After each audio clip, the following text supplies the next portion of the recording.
Rasmga qarab bemor yoshini topishga urinib ko'ring.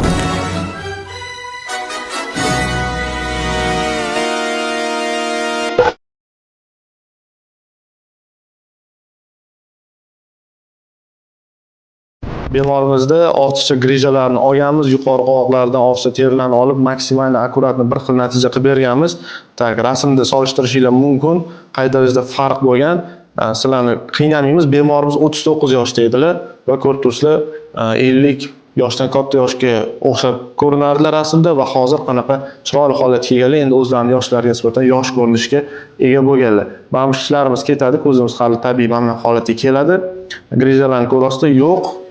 Jarohat izlarimiz akkuratni bityapti. 3-4 oyda umuman sezilarsiz holatga keladi. Bu bizning shedevr natijamiz. Sizlarda ham shunaqa muammolar bo'ladigan bo'lsa, bemalol qabulxonaga kelaverasizlar. Hozir esa kadrlarni ko'ringlar va baho beringlar. Albatta kommentariyada fikringizni yozib qoldiringlar. Sizlarga ham shunaqa amaliyotlar kerak bo'lsa, qabulxonada kutib qolaman.